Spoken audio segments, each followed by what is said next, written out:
Hello everyone, welcome back to another FinMeUp weekly wrap where we cover the most important stock market news and announcements that happened during the week, all summarized with some additional highlights. Before we started, as you can see, I'm wearing my Ferrari shirt. The preseason testing started for this year, so if you're an F1 fan, let us know in the comments which team do you think is going to take this year's driver championship. So let's get back to business. Quite a few announcements this week. So you can just skip during the video to which companies that you are interested in. But for full value, I'd recommend you watch the whole video. The first company is Discovery. Discovery, quite interesting results. Normalized profit from operations grew by 22%. The profit from operations fell by 2%. Earnings per share fell by 11%. And they spent on new initiatives a lot, and that increased over 20% of their operating profit. And obviously that is mostly towards Discovery Bank. But it's quite interesting results if you go through it, and I'd recommend you read through it if you want to confuse yourself. Because they speak a lot about, interest rates not impacting them and normalized, and, it's quite weird. Discovery is not a company that I follow too closely. It's one we all know. I use their services. But it's not a company that I'm invested in. These results are quite tricky. But the bottom line is earnings per share fell by 11%. But Paul, I know you follow Discovery a little bit better. What do you think? Yeah, thank you, Hugo. As you can see, I'm wearing my Hawaii shirt this weekend because I'm looking forward to a very nice weekend. So the profit is down 2%, earnings per share down 11%, and there's a massive spend on Discovery Bank. So the results not great, Hugo. I think Adrian Gore is a brilliant CEO, a very charismatic CEO, so you must always be careful. But I am a little bit cautious. The accounting is also very complicated. I find a little bit hard to get my head around it. I wonder if the CFO himself knows exactly what's going on there. It is quite complicated. But Discovery is a great company, and I love the gamification model. The last 5 years, there hasn't been any share price growth. So that's, if you're a shareholder, you're not a very happy man or lady. And like I said, the Discovery Bank is a massive investment. So will that actually pan out? At the moment, I'm on the sidelines with this one. I won't throw my money towards this company, but I do use their services, and I am a happy user. Yeah, I mean, the bank, I know a lot of people who's extremely happy with Discovery Bank, and even myself, I'm considering moving to Discovery Bank. If you are with Discovery Bank, keen to hear, how is your experience? I would love to know, because at the end of the day, customer experience is what makes a business successful or not. The next company, there's quite a few resource companies that posted results. Anglo-American Platinum. So platinum has taken quite a beating over the past while, but platinum is something we'll need going forward, and it is cyclical as with all other resources. But the dollar basket price per PGM ounce sold fell by 8%, while the rand basket price per PGM ounce grew by 2%, and that's obviously with some currency weakness that South Africa experienced. Revenue fell by 24%. Basic earnings per share fell by 38%, and net cash fell by 43%. So all in all, the platinum wasn't a good year for any platinum miner. But from just an overview, these results also doesn't look too great. But once again, it is cyclical. Next year these results might be completely different. Any thoughts, Paul? Yeah, Mpact, this is one of the biggest companies on the JSE. So the main constituents of their PGM basket is platinum, palladium, and rhodium. And it looks like they are suffering a little bit at the moment. These precious metals are mainly used in cars, and of course in a recession, which we are currently going through, the demand for cars is obviously a little bit suppressed. They also had some production issues, and of course load shedding isn't helping anyone at the moment. So I'm a little bit unsure if things will actually improve in the short term. Obviously, if the underlying assets like the platinum, palladium, and rhodium, if their prices increase, and also if the rand depreciates, that would be quite good for the company's results. But given the uncertainty with everything that's going on, once again, I'm on the sidelines with this one for the moment. Yeah, if you're bullish on platinum, it's a company you can look at. For me, I don't really care about platinum. I'm more of a master drilling fan who benefits from various resources. But anyway, let's get to Mpact or Mpact. I don't know how you pronounce that, but it's in the process of selling its plastics, trays, and films business called Versapack. the group revenue increased by approximately 7%, and their underlying earnings before interest and tax, so the EBIT, are expected to increase by approximately 23% compared to the previous year. They also announced an investment of 1.2 billion rand in their Mkhondo paper mill to meet the growing demand for paper, and they expect earnings per share and headline earnings per share to be in the range of 4.30 to 4.55, and that's an increase between 22.3% and 35%, so quite a big range. But these results look quite good. What do you think, Paul? Yes, Mpact, it's one of my babies. I think it's great results. The revenue only increased by, what was it, Higgo, 7%, but the EBIT margin increased by 23%. So that shows proper expense management. Also, Caxton is one of my top 5 picks for the year, owns a third of the company. And the market responded positively with a 5% movement to the upside based on the results.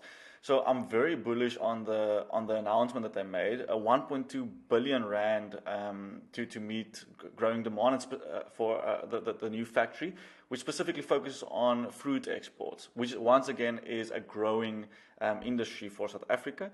So the company's market cap is currently around 5 billion, and now they're investing 1.2 billion in a new project. So relative to their market cap, this is a massive investment, and it is to meet growing demand. So this is very bullish in my opinion. In the past, they had some criticism that they don't allocate their capital efficiently, but I think now with this purchase, only good things to come. City Lodge. So, City Lodge, this, if you read this line, you're going to think, wow. And that is their earnings is expected to increase by between 371% and 402%.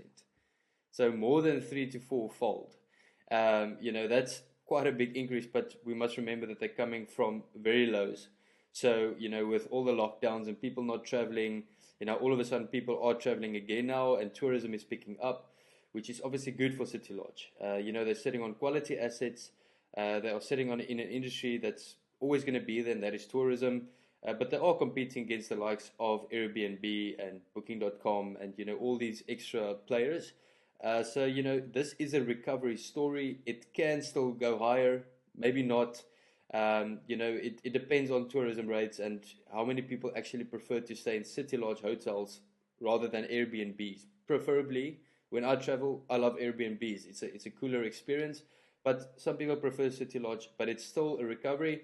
Some of the people that I know thinks it can go higher. Some people think the growth is already priced in or the recovery is already priced in. So for me, just an interesting company to watch, sitting on the sidelines, not doing anything. Paul, what do you think? Yeah, I go City Lodge, once again, one of those, it can go either way types of shares. The market didn't respond too well to the results. It's down 12%.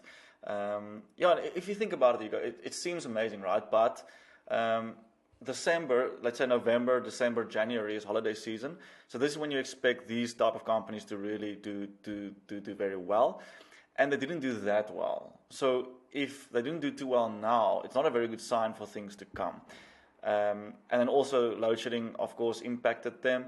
So for me, it's on my watch list. It's a speculative buy, but I'm not sure. The balance sheet looks really good relative to previous years. So maybe there is a recovery narrative going on here, and you can make some money definitely. But if I don't really believe in the product, it's hard for me to actually buy the stock, and that's where I'm sitting at the moment. Sibanye Stillwater, the company that is always in the news. Some people love it, some people hate it. The earnings per share is expected to be between 6.18 and 6.83, representing a decrease of between 40 and 46%. Their SAPGM operations was slightly lower from the guidance that they gave, and that is due to the ongoing copper theft, safety related stoppages, load shedding, obviously, all of these kinds of things.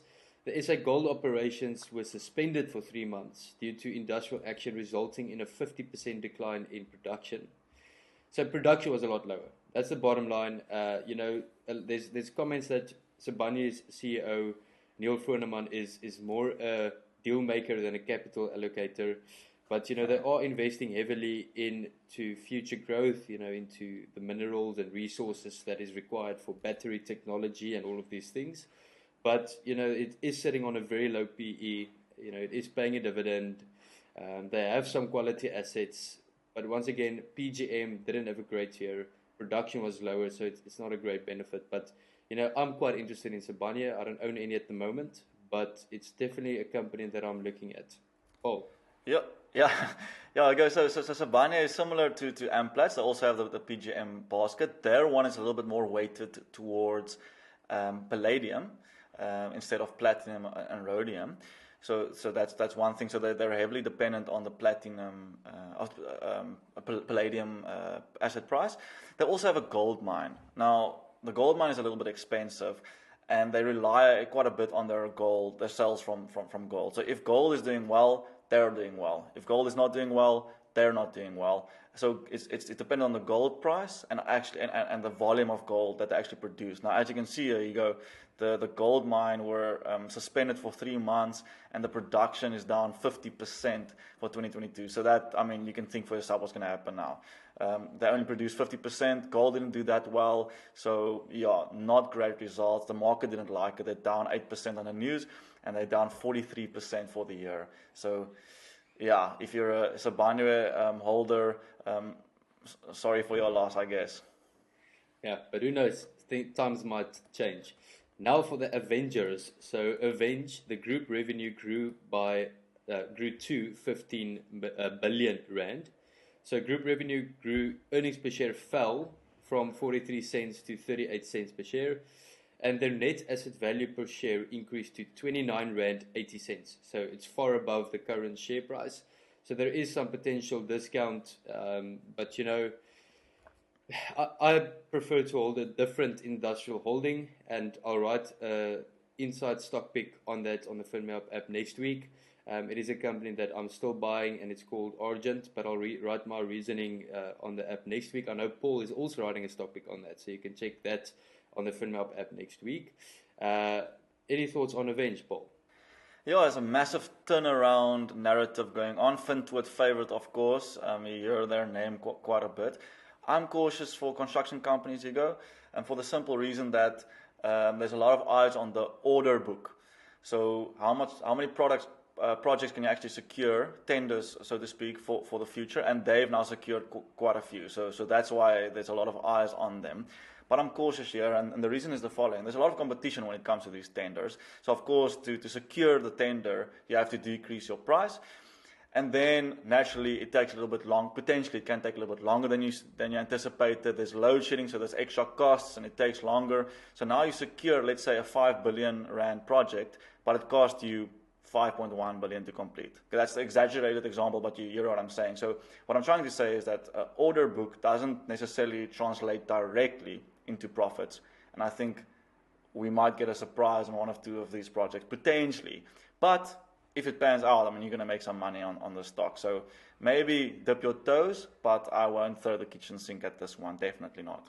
Yeah, so there's definitely quite a bit of risk involved. So just bear that in mind, and you really need to do your research on this one and not just follow the crowd, or when you see the name jump in. Really do your own research so that you understand. Bidcorp, such a good company. Revenue grew by 28.1%. Trading profit grew by 43.9%. Earnings per share grew by 48.2%. Cash generated by operations grew by 35.6%. Outstanding results, outstanding company, and it always just seems too expensive for me. That's why I don't own any Bidcorp shares. But it's similar to Richmond. It always seems so expensive, but then it just keeps going higher, and they keep delivering. Any thoughts on Bidcorp? Not my areas of expertise, Higgo. Once again, like you said, it is the valuation is always a little bit too high for me. So yeah, let's see what happens. This is not a company that I am invested in, just due to the reason that it's outside my area of expertise. Standard Bank, I'm one of their clients. Earnings per share is expected to be much higher, and that is 32 to 37%. So growing your earnings per share in times like today, it's really, really good. Between 32% and 37%, But obviously, some banks are benefiting from high interest rates. Your loan is more expensive, and there's more products that is, appetizing for users. Like money markets are higher, fixed deposits are higher. There's various reasons. There's more digital transactions, clients onboarding, more people getting bank accounts. But great results from Standard Bank. Hats off to them. It's still sitting on a very low PE. Valuation still looks attractive. I don't own any, but definitely going to look more into this. I don't own any banks, but maybe it's a time to start looking at them. Maybe not. Any thoughts, Paul? Yeah, Hugo, I think you hit the nail on the head there with the interest rates. Exactly what you said is right. One thing I'll maybe add there is also for corporations, in a high inflation environment, their operational expenses is a lot higher, and they need to fund their purchase of inventory and their operations, and it's obviously more expensive now, so they will also borrow more, which is great for the banks and the retailers, of course, for the reasons you mentioned. So all the banks are doing really well at the moment, and like you said, between 32 and 37% earnings per share increase. That's amazing, so well done. Grindrod basic earnings per share is expected to increase between 232% and 255%. Great results from Grindrod, but shipping rates are falling. It's becoming much more cheaper to ship, which means the volumes could increase, but the margins are definitely a little bit less, which also could impact the likes of Santova. But it's a volumes game. It's the more volumes you can get, the better. The different freight rates will always be there. So the more volumes you can get, the better. Mondi, there's quite a few people who picked Mondi as their stock pick for this year. But if you look at all of their financials, it looked quite good. Not going to go through everything, but their dividend is up by 8%. It was quite a strong financial performance from continuing operations. The underlying EBITDA of 1.8. I'm not going to say the numbers, it's going to be complex, but it's up 60%, the profit before tax, up 119% on cash generated from operations. These are all great results, from the point of view, but it's also recovery, with the Russia-Ukraine, they have some operations there. I don't follow Mondi too closely. Paul, I think you have a better understanding, so keen to hear your thoughts. Yeah, so Mondi was one of my stock picks a few weeks ago on the app. So for all the listeners and the viewers, please go read that for a more in-depth insight. So I'll give all my reasoning there. But just a quick summary, Hugo. I'm very happy with the results. The main concern here was the Russian business, that asset that they sold. Was that deal actually going to go through successfully? And it did now. So therefore, they have a lot more cash now, which they can either pay out as a dividend. So if you're a shareholder, that's going to be great news for you, or they can use it for share buybacks, or just extend their operations in other areas. So therefore, I'm quite bullish on Mondi. It is one of my top 5 picks as well. It is quite a big company, so normally with these type of competitions, I don't like going with the big companies because there's limited upside, because they're already quite big. But Mondi, I see a lot of potential, and also they fit perfectly into the narrative of going green. There's a lot of sustainable operations. I think 80% of their operations are sustainable. So Mondi definitely one to look out for in the future. Awesome. Then the final part of the South African news, quite a few, is the budget speech highlights. So for all the highlights, you can check that article on the FinMeUp app. It's free to read. The link to download the app is in the comments. And you can also, play the FinMeUp quiz. There's going to be a quiz on Monday that will be covering these news. So hopefully you can get a 5 out of 5 for that one. But we've now have 4 users with over 100 consecutive days with the quiz. That is incredible. But some of the highlights includes that there will be a tax rebate on rooftop solar panels that's installed of 25%. And it's, there's quite a few news, but this video is already long. So go check the article on the app. Getting to the US, the last part of that, just remember, February is coming to an end. It's tax year. If you have a tax-free savings account and you haven't utilized that fully, seriously consider it. It's a great way, you can invest without paying tax at the end of the day. If you want to learn more about tax-free savings or investments, you can book a call with Paul. So the link to book a free call with Paul, where you can ask your questions, is in the description as well. So getting to the US Deere, I own Deere. It's mostly known as John Deere. So their earnings per share is $6.55, beating expectations. Revenue also beating expectations, and they raised their net income guidance. So results after results, John Deere is really doing well. There's a massive brand. It's sitting on a PE of around 15. The last time I checked, it's paying a dividend. It's got a great business. There's gonna be a demand. It's agriculture. So I love this business. It's a business that I'm just gonna hold for many, many years without really looking at the quarterly announcements and results too closely, because I believe that they have a strong moat. They've got a strong brand in an exciting and great industry. They're focusing a lot on automation and electronification. But results were good. What do you think, Paul? John Deere, yeah, I think you're the Deere guy, Higgo. You also wrote a stock pick on the app, if I remember correctly. So yeah, you're the expert here. I'm not that. I don't follow the company that closely. I do, however, follow Walmart. So let's get to that one. Awesome. Let's get to Walmart. Earnings per share of $1.71. Revenue of $164 billion. That's a lot of money. Walmart raised its quarterly dividend to 57 cents, up from 56 cents, and not a huge raise, but you are getting a dividend. And they see earnings per share coming down for the rest of the year. What do you think, Paul, since you follow Walmart? Yeah, so this is one of the biggest companies in the world, Higgo. They're actually the highest revenue generator in the entire world. To put that into perspective for you, their annual revenue in 2022 was $612 billion. South Africa's GDP is $420 billion. So they're 1.5 times our country. That's one company. So I think if they were a country, that would probably be in the top 20, 30 in the world. That is actually disgusting how big this company is. Their results pretty good, 60% over the last 5 years. For our community's purposes, I don't think this is necessarily a company that you would invest in relative to, let's say, an index, because the company is massive already. So they're not gonna 2x in the next 3 years, but it's a stable company and you can't go wrong. They're gonna be there in 10 years' time. They're gonna be here. They're not going anywhere. Yeah. The last company, another exciting company, part of artificial intelligence investment theme, and that is Nvidia. So Nvidia, the first time I bought Nvidia shares was in, I think it was 2014. And, that gave incredible results and returns. But, these results were quite disappointing. The earnings per share did beat the expectations. And the revenue also just slightly beat expectations. But the revenue was down 21%. All of their metrics were down, and the share price went up like 8%, after those results, which is crazy. They are sitting on a PE close to 50. All of their metrics show that they are really expensive, while they are not growing. But it is a play on the future. Artificial intelligence, gaming, data centers, automotive, self-driving cars, all of these things.